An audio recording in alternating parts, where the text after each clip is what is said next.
everybody.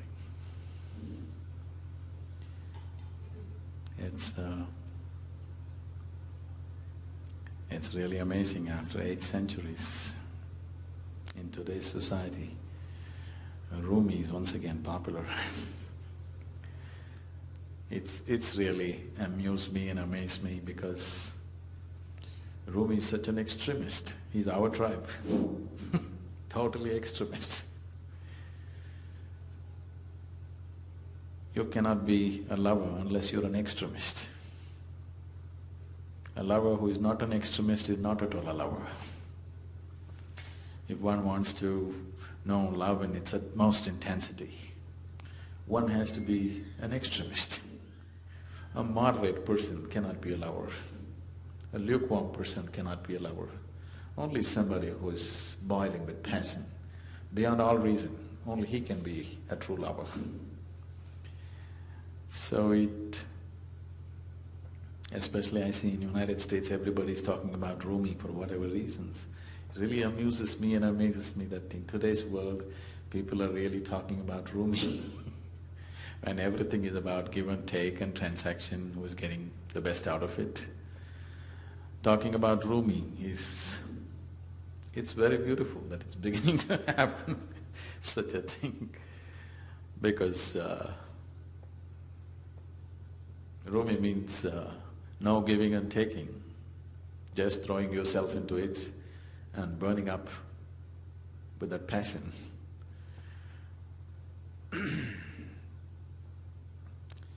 This is not unique to Rumi. Anybody who's been a lover, whose love carried them beyond certain limitations have always been like this. Otherwise, a lukewarm love is an insipid love. It's only a transaction for fulfilling each other's needs and desires, a game that is played.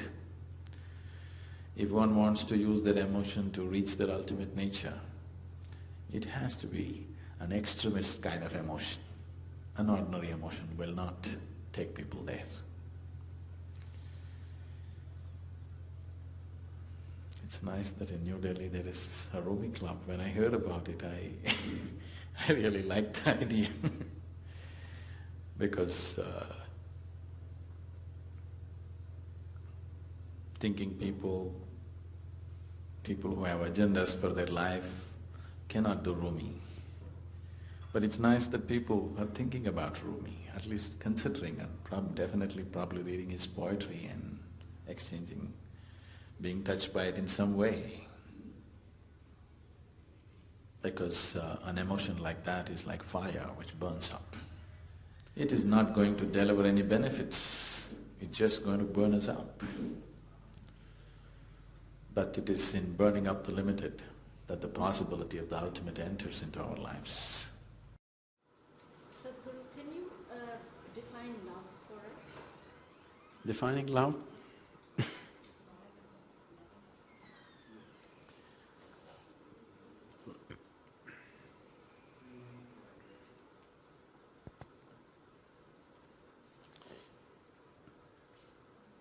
Defining love, let's look at the various forms of expression that love is finding, first of all. For most people in the world, love is just a mutual benefit scheme. Okay. People have different kinds of needs, physical, psychological, emotional, social, financial, so various types of needs. To fulfill these needs, I love you is always a good mantra. Without that mantra, many doors will not open for you. So that's one level of thing. But fundamentally, what is this that we're calling as love? Somewhere, the way the human being is right now, no matter where he is in his life, no matter what he's achieved, somewhere there is a sense of insufficiency. It's not enough the way he is. The way he is right now is not enough. He wants to include something else as a part of himself, to make himself more complete.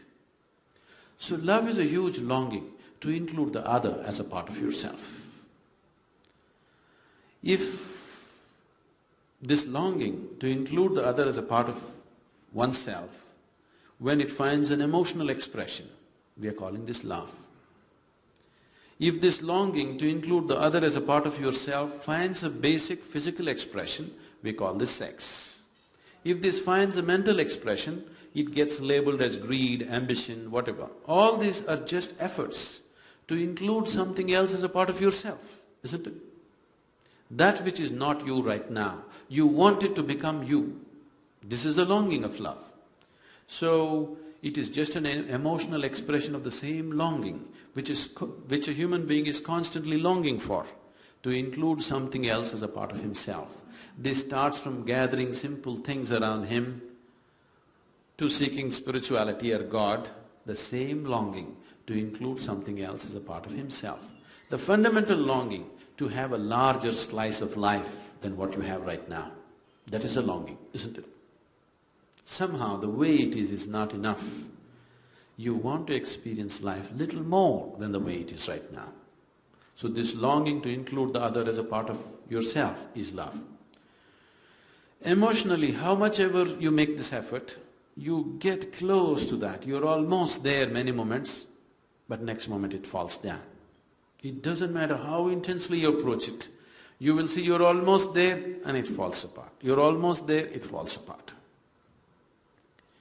So, it gives you a taste of oneness, but never establishes you there. So, love is just a vehicle for oneness. What you're longing for is that oneness. Emotion or love is just one more vehicle to get there. But it is a vehicle which takes you close to the other bank and turns you around, close to the other bank and turns you around, never lands you there. So, when you get sufficiently mauled by the process of love, you will be ready for grace. What is called as grace? Anything that I say will be misunderstood. Because what is not logical and physical cannot be put into language.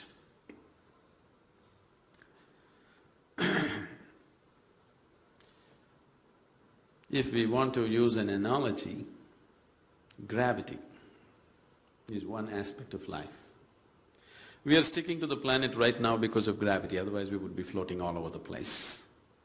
We have a body today only because of gravity, otherwise we couldn't gather this body itself. So gravity is one aspect of life which, in a way, is related to the fundamental instinct of self-preservation in a human being. There are two basic forces within you which are constantly functioning, which seem to be in conflict with most people. It is not in conflict, but most people see it as in conflict. One is the instinct of self-preservation, which compels you to build walls around yourself to protect yourself. Another part of you is longing to constantly expand. One is trying to build walls, another is trying to expand. The walls of self-preservation that you build for today are the walls of self-imprisonment of tomorrow, isn't it so? Many limitations you establish in your life as a protection for yourself, tomorrow you feel they're imprisoning you and you want to break it and build a bigger prison for yourself. But day after tomorrow, the same big prison feels like a restriction and you want to break it and go to the next stage. So these two longings, one is to preserve yourself, another is to continuously expand. These two things are not opposing forces, these two things are related to two different aspects of who you are. Self-preservation needs to be limited to the physical body. It's only your body which needs to be preserved. Everything else can be mauled and demolished and rebuilt every day.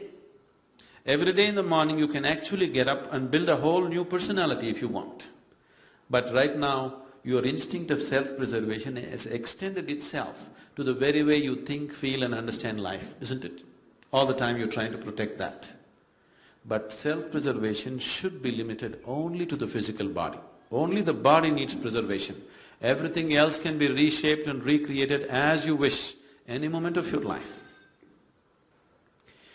So these two forces, because they are in conflict or they seem to be in conflict, There is a whole problem about all these things that we need systems and systems to speak spiritual processes.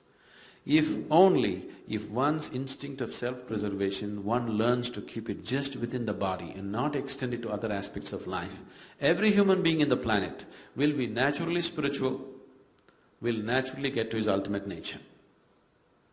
Only because he is restraining it, because his instinct of self-preservation always tells him, this is not safe, that is not safe. Only body has to be preserved. Everything else is open to everything else, isn't it? That's how it should be. But right now, the way you think, the way you feel, your values, your morals, your ideologies, your religion, all these things need to be preserved. Now in this, there can be no expansion. Suddenly there seems to be a conflict.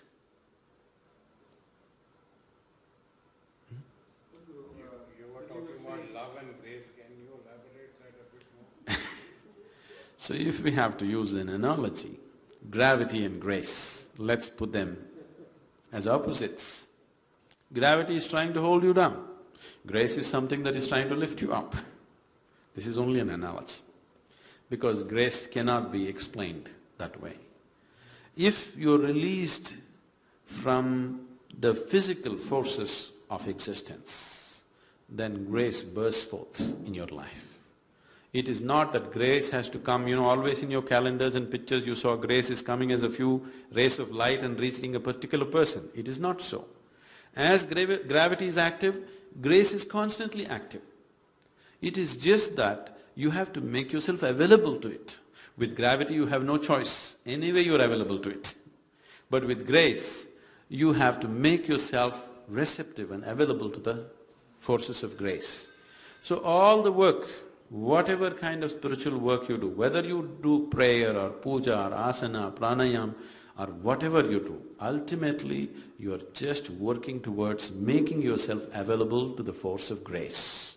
Because without grace you won't be lifted up.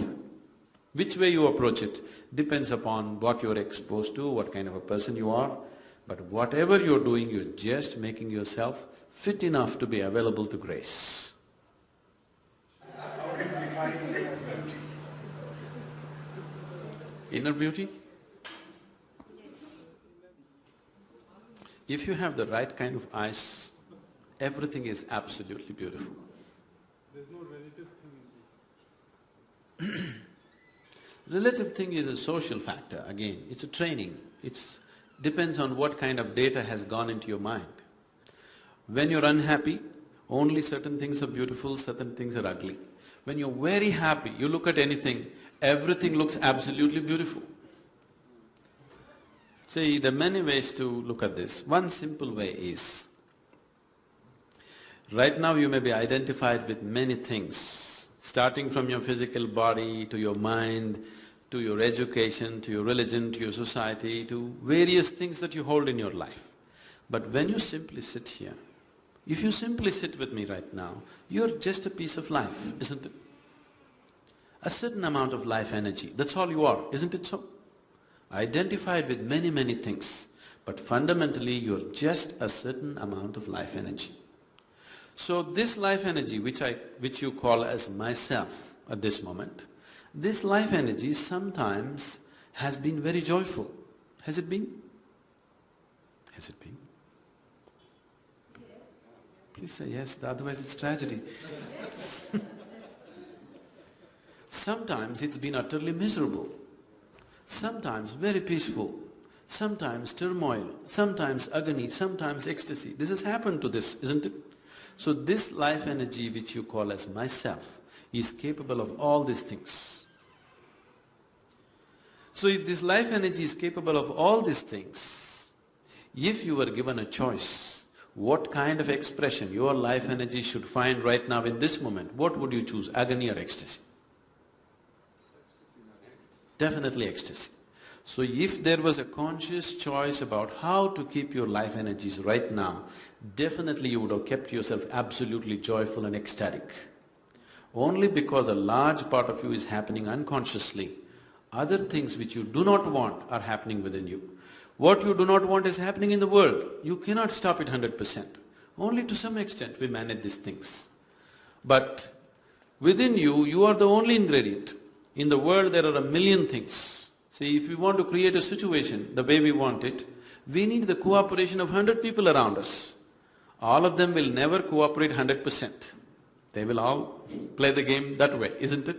In any given situation. Even if you're just two people in the family, you cannot have the situation 100% the way you want it. Yes or no? This is the reality with the outside. But with the inside, you are the only reality. Nobody in the world happens your way. At least this one person must happen your way, isn't it? But right now even this person is not happening your way, that's why you're asking what is the way to joy. Your mind is not happening the way you want it, your body is not happening the way you want it, your emotion is not happening the way you want it, nor your life energies are happening the way you want it. We need to do something about it, isn't it? If all these four are happening the way you want them, you would definitely be joyful every moment of your life, isn't it? Irrespective of what's happening around you. So we need to explore the technology. Because it's a subjective technology. Because the ingredient is you, it's about you. Unless we create a certain atmosphere of commitment and focus to look beyond certain things that you're identified with right now, it will not be possible to explore this. The reason why the spiritual sciences, especially in this country which was so rich in the mystical traditions, has become so ridiculous is people try to do it anywhere and everywhere without necessary committed atmospheres. So the whole, what we refer to as a spiritual process is just this, that in your experience you create a distance between you and your physical body, between you and your mind. These two accumulations, you learn to use them well, but you don't get identified with them. The moment you're not identified with these two, you will not be identified with anything. You can play your game whichever way you want in the world, but you will not get entangled. The reason why people are afraid of involvement in life, always the so-called spirituality has been talking about detachment, detachment. Why are they talking about detachment? Because you're afraid of involvement. You think if you get involved, you'll get entangled.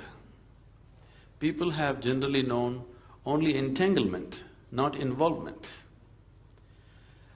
Without involvement, there's no life, isn't it? Can you experience anything without involvement? Can you really experience anything? Whether the food that you eat, or the people around you, or the life around you, or art, or music, or whatever in your life, can you experience it without involvement? No involvement, no experience, isn't it? Where there is no involvement, there's no possibility of any depth of experience in your life. But people have been always telling you detachment, because they're afraid of entanglement. Entanglement has come fundamentally because you're identified with these two accumulations which you call as body and mind. Because of that, wherever you put your hand, it sticks to you. Wherever you put your hand, it sticks to you. So people are telling, keep away. If you want to keep away from life, you just have to fall dead. It's very simple. Why stay alive? It's very interesting what you're saying, because what you're saying is that we've always heard detachment. That seems to be always the objective. And you're saying something very interesting, that unless you become involved, you're almost… No, it's not my statement. This is life, isn't it? Can you know life without involvement? From your experience of life, you tell me. Where there is no involvement, there is no possibility of life, isn't it? So if you want to stay away from life, why are you trying to be alive and stay away from life? Just fall dead, your objective is fulfilled. So this whole detachment nonsense came up because people are afraid of entanglement. And this possibility of entanglement has come because you're identified with something fundamental which is not you. Once you're identified with something that is not you, everything sticks to you. Wherever you put your hand, it gets stuck to you. So because of this experience, people are talking detachment. Fear of involvement has come. But if you avoid involvement, you'll avoid life itself. I don't think it's fear of involvement. I think it's more of, not wanting to be hurt. When you get yourself… That is the fear of involvement. No, not fear of involvement. You say you stay away from… You try and detach yourself, to the material world, or to even to love your own siblings or your wife or your children, that you don't do it with an expectation. when you get attached with an expectation, then there's bound to be hurt. The involvement is very necessary, I agree. But yet, it's not, detachment is for a specific purpose, to evolve to a higher state and get rid of the things which burden you in life. I look at it more in that way. Yes, that is the understanding, that by being detached you won't get hurt. So, when I say fear of involvement, it's just that. If you're involved, you could get hurt. If you're involved, you'll not get hurt. If you're entangled, you get hurt. It's the entanglement which causes pain and suffering, not involvement. Because people cannot distinguish between involvement and entanglement. They don't know how to draw a line between what is involvement and what is entanglement. A simple, blatant solution seems to be detachment. But detachment is not a solution for life. It's a way of avoiding life, isn't it? So where do you draw the line between involvement and… I'm sorry? So where do you draw the line between involvement and entanglement? Yes. Now, I'm telling you, what is the basis of entanglement? The fundamentals of entanglement is, you're identified with things that you're not. The moment you're identified with something that you are not, entanglement is inevitable. Wherever you put your hand, it will stick to you. There is no other way. If you sit here now, in your experience, not in your thought, in your experience, if it's clear-cut within you, your body sits here, your mind is out there, what is you is away from this. If distinct separation is there from this, would you get entangled with anything in your life? Only because you're attached to this body, you're entangled with this body, you get entangled with every body. If you are not attached and entangled with this body, you will not be entangled with any body. You can throw yourself into anybody's life with total involvement without the fear of entanglement. If anybody sits with me for 2 minutes, I'm absolutely involved with their life, because there is no fear of entanglement. If I'm afraid, if I talk to this person and get involved, suppose if this person does something else tomorrow, will I be hurt? If this possibility is there, I would hesitate to involve, isn't it? If there is a possibility of entanglement and pain attached to it, definitely you would hesitate to involve. When there is no fear of entanglement, that is when you would throw yourself into everything, isn't it? We're trying to understand how a human being should move forward and get back to the old ways rather than the materialistic ways. Now, this is very contradictory. You're talking about moving forward and old ways. See, with the distance of time, everything that is old looks nice today. We're talking about old ways. If the old ways are brought in today, totally into our society, into your lives, would you be really happy? Is it true? I think it's not the way, it's the core values that he's advocating. See, that's what I'm saying. Why are we sticking to some values? Fundamentally because there is no consciousness, there is no inner experience. Yes? Why do you… see, if your humanity is in full flow, this moment, why would you need values? Why should I tell you, be good to this person? If your humanity is fully active this moment, do I have to teach you, please be nice to this man, don't kill him? Do I have to tell you? Only because you're identified with something and just suppress the basic humanity in you, now we have to tell you, please don't kill this man, be good to this man. Okay, he is some other caste, some other creed, but please be good to him. This kind of teaching is necessary simply because we have suppressed the basic nature within us. If your humanity is in full flow, at that moment nobody has to tell you what is good and what's wrong. Anyway, you will be fine. See, all values and moralities have come into the social sphere only because the inner dimensions have not found full flowering. Because the interiority of a human being does not find full expression, somehow it is suppressed by various means. That is when we have to teach people what is right, what is wrong, what is okay, what is not okay. Now the whole process of whatever Rumi is about, whatever spiritual process is about, what we call as yoga is about, is just this. The word yoga means union. Union between what and what? Now, this whole idea of the individual and the rest, me and the other, this fundamental experience of right now, me and the other, is the basis of all the conflict in the existence, isn't it so? There is something called as me, there is something called as the other, which is the basis of all conflict.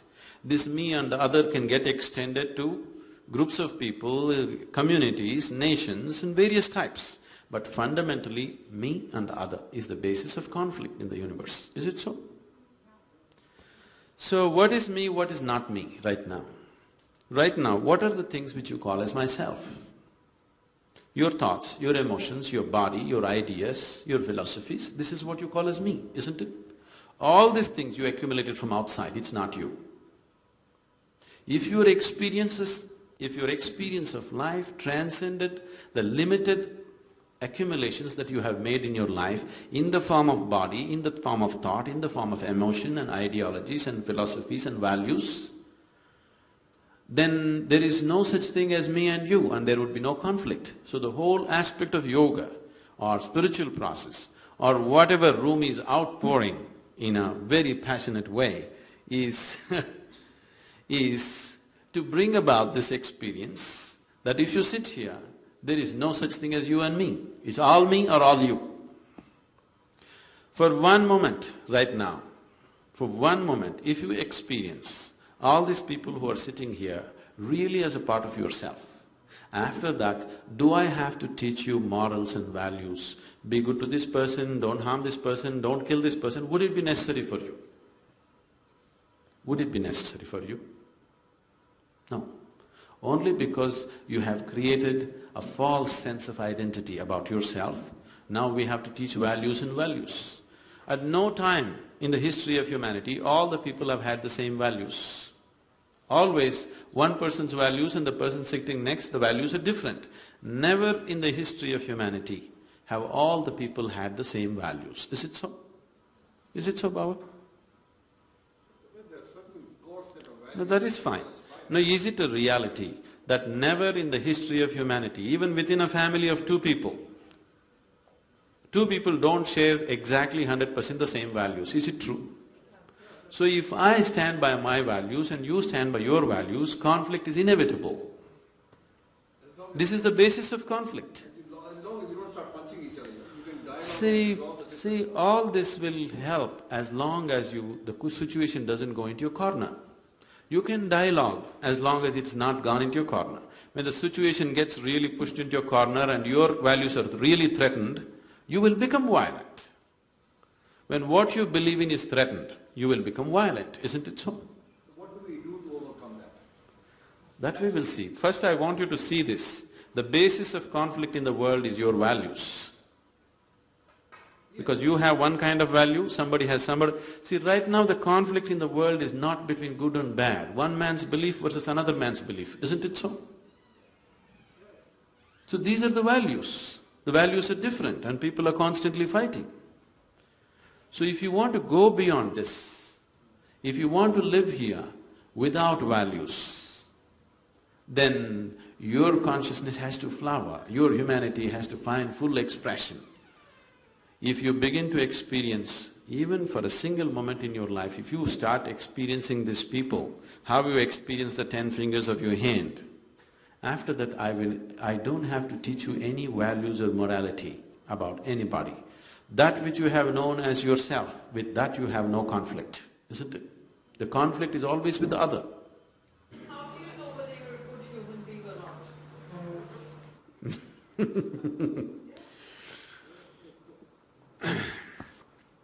See, you being a good human being or a bad human being is only a social reality. No, we also want to know for ourselves. For yourself. For yourself, you just have to know whether you're really human or not.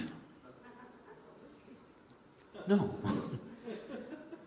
Because what is it… See, what is it that we consider as human?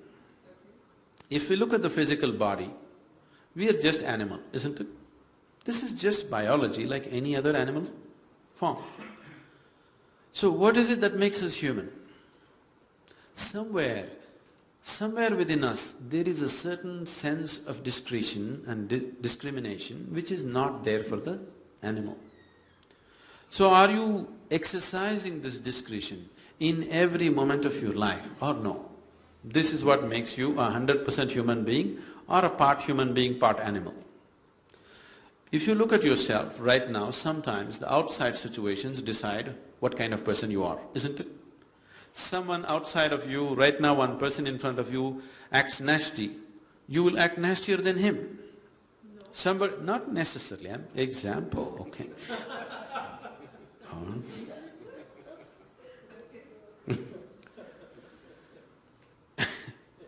Somebody gets angry with you, you get angry with him.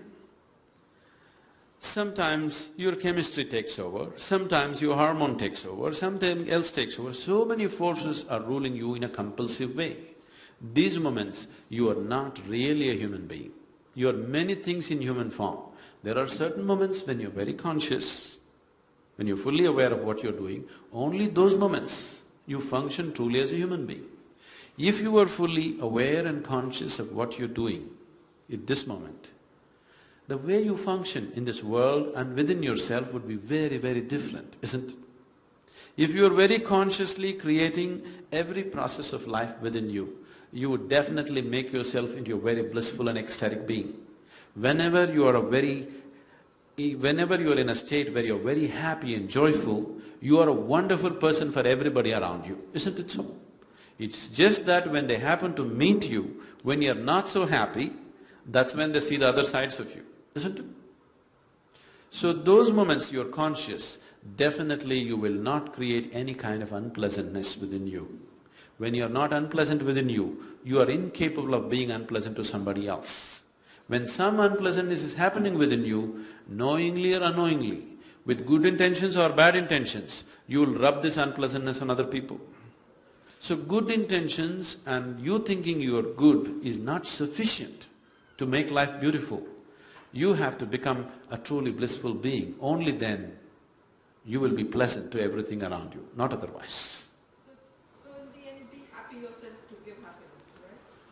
If you are joyful by your own nature, not because of what's happening around you, then if you really want to tag of a good human being, you can take it.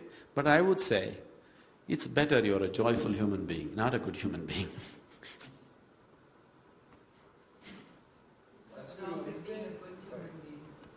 Because the moment you say something is good, essentially you have to make something else bad, isn't it?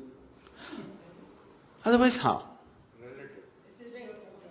No, see the very idea of goodness is coming because we consider something else as bad, isn't it? The more good I think I am, the more I will think all these people are not okay. No, but I also think that… Please look at the fundamentals of goodness. How is it no? It's a very relative word. It is very relative. See, someone who thinks he's very good in his mind, nobody in the world will be okay. If nobody in the world is okay, it's not a good question of goodness, it's a question of sickness. No, but if somebody thinks he's good, then he feels others are also good. See, right now, the idea of goodness, when you use the word good, it cannot exist without the opposite of bad. It cannot exist.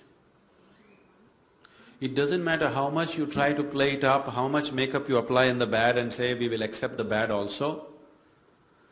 The idea of goodness has come from considering something else as bad. The more and more you get identified with what you call as goodness, the more and more you will resist what you call as bad.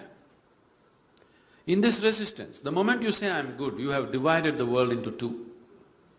The moment you divide the world into two, there is no question of inclusion.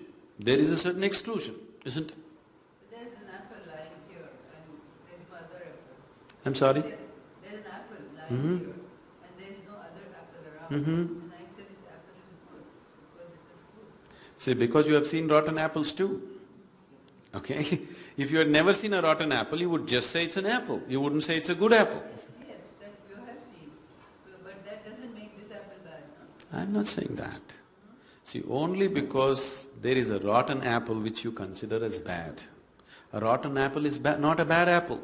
A rotten apple is feeding other kinds of organisms, okay? What you call as a good apple tastes good in your mouth. Rotten apple is tasting very good for some other organism, that's why it is rotten. Somebody else, this apple only one human being eats, that apple a million organisms are eating. So your idea of a bad apple is a rotten apple simply because somebody else is eating it, it's bad for you. It is not a bad apple.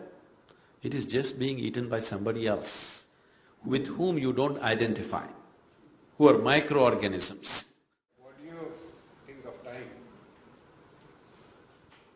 See, from where to where we jumping. Time is again a human creation. Yes, definitely. Otherwise, how do I tell you what time to come for dinner? If we all become timeless, how to invite you for dinner, tell me? We are all slaves to it. We don't have to be slaves to it. It's a device that we used for our convenience. See, if we don't divide this day into 24 hours, would you know when to come here for dinner? It's a convenience. Where is the question of enslavement? I come and when I'm hungry, I come, even if it's here. So you may come when you're hungry, but there may be no dinner when you come. You may not feel hungry till 1 o'clock in the morning.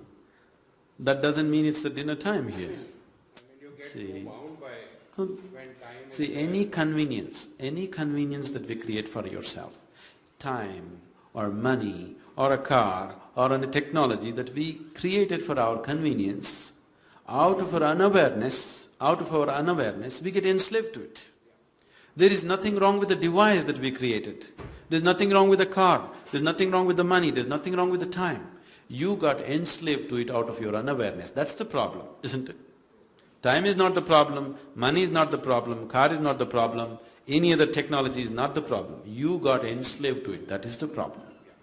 Enslavement happened because you're unaware. So your unawareness is the problem. So how to become aware? What is this awareness? Awareness is in many different levels. What you are aware of is all that exists for you. This must be understood. Right now you're sitting here, don't turn back and see. Right now there is a huge dinosaur standing behind you. You are not aware of it. Does it exist for you? No. So it doesn't matter, such a huge animal is standing there, you are not aware of it, so it doesn't exist for you. So only what you are aware of exists for you. Right now your awareness is limited to small aspect of your life. Whole aspect of spirituality means to become aware of everything that you are, so that before you go, you know life, you experience life in its totality, to live totally. To live and to live totally, that's spirituality, so that you know life in all dimensions. You don't go just knowing a little part of your life, you want to know all of it. So if you want to know all of it, how? If we have to use an analogy, let's say we turn down the voltage for the lights. Now let's say just one light is there, it just lights up only that much. Only that much we see. If you turn up the voltage, suddenly you're able to see much more because the light has spread. So awareness is just like this. Right now your energies, your body, your emotion, your mind, everything is functioning a certain limited voltage. You crank up the voltage, suddenly you start seeing so many things which are not in your experience till that moment. So in a way, to put it very simply, to put it technically, you need to turn up your voltage. The voltage, the life voltage within you. Today she was saying, she doesn't want to sleep because she wants to live. If you don't want to sleep, I don't want to sleep will not take away sleep. You turn up your voltage, suddenly no sleep. You can turn up your voltage simply with your enthusiasm, but that will not take you all the way. There are other kinds of technologies to turn up your voltage in a certain way, where all the time you're high. See, Within myself right now I'm absolutely drunk. Not with alcohol, okay? I never touched it. I'm totally drunk within myself. Am I balanced enough and logical enough to handle any situation? Yes? So all the time I'm fully drunk on one level, another level I'm perfectly sane. If I want to flip, any moment I'll flip. If you are like this, inside you're fully charged, outside you're controlled. This is what is needed in your life if you want to experience life in its totality. You tried to exercise control over your life and you started putting this control over your very process of life. So life is happening like a trickle. Life within you should happen like a huge explosion, but outside it is fully controlled. You will see initially when you go into your face like this, even the outside tends to happen like an explosion for some time. But within a limited period of time you will gather control over it, outside is controlled, inside is an explosion. That's how it should be. Every moment of your life.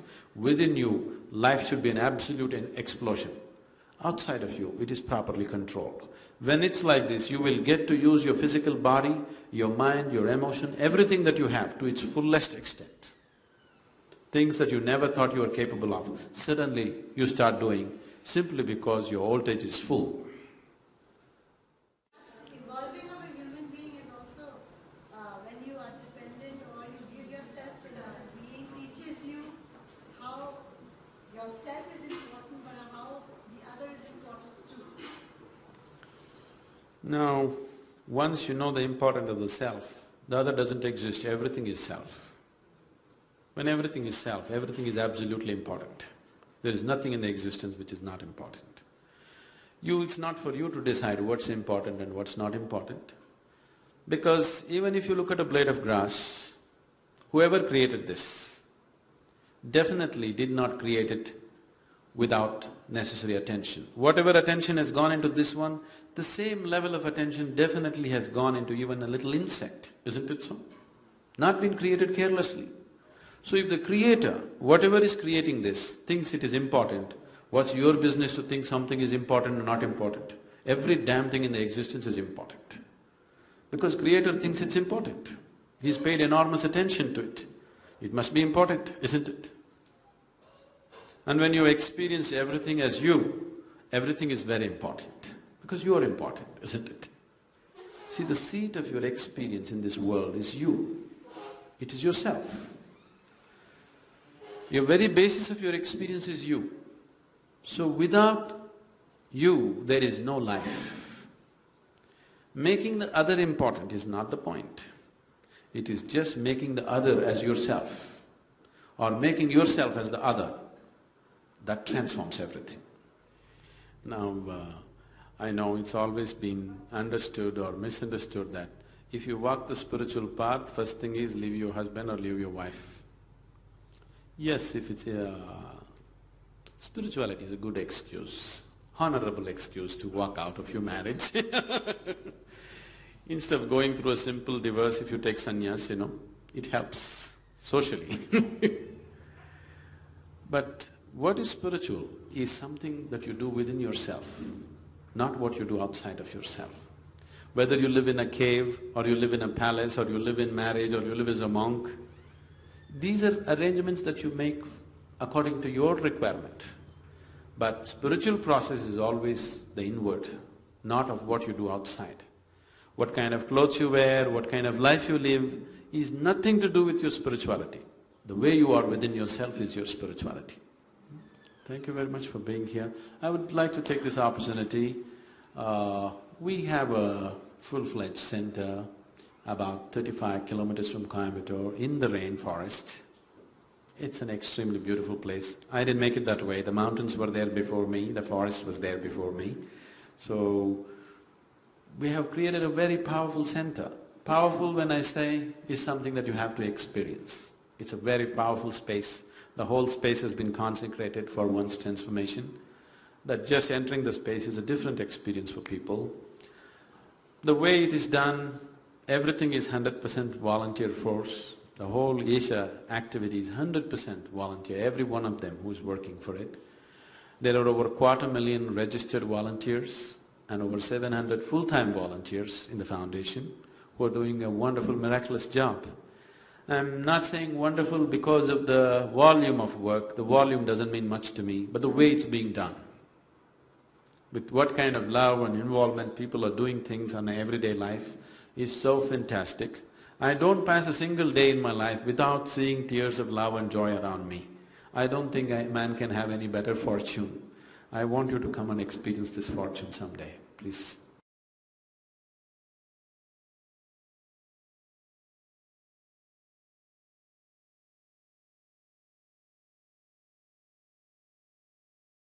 Good evening, everybody.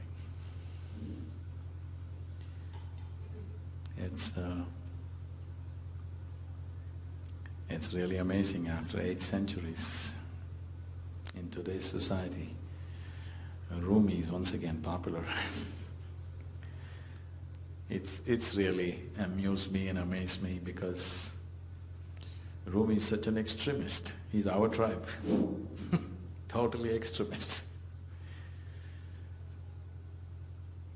You cannot be a lover unless you're an extremist. A lover who is not an extremist is not at all a lover. If one wants to know love in its utmost intensity, one has to be an extremist. A moderate person cannot be a lover. A lukewarm person cannot be a lover. Only somebody who is boiling with passion, beyond all reason, only he can be a true lover. So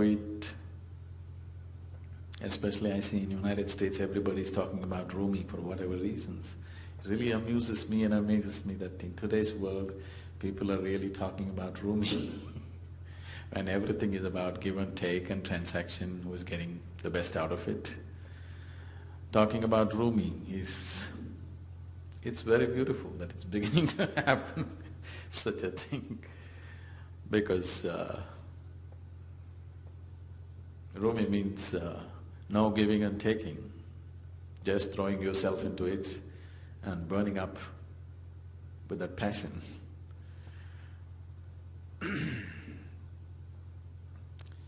This is not unique to Rumi. Anybody who's been a lover, whose love carried them beyond certain limitations have always been like this. Otherwise, a lukewarm love is an insipid love. It's only a transaction for fulfilling each other's needs and desires, a game that is played. If one wants to use their emotion to reach their ultimate nature, it has to be an extremist kind of emotion. An ordinary emotion will not take people there.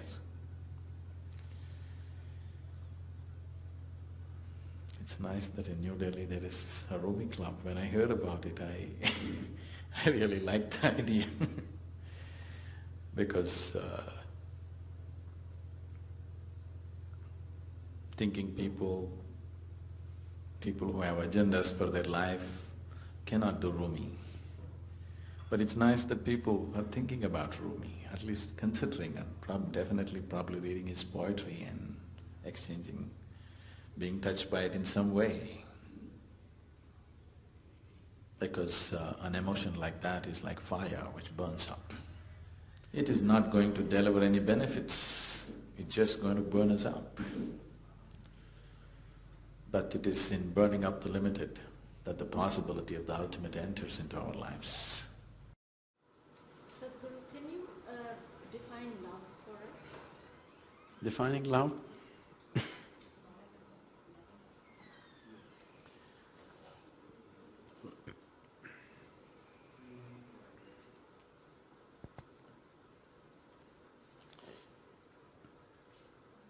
Defining love,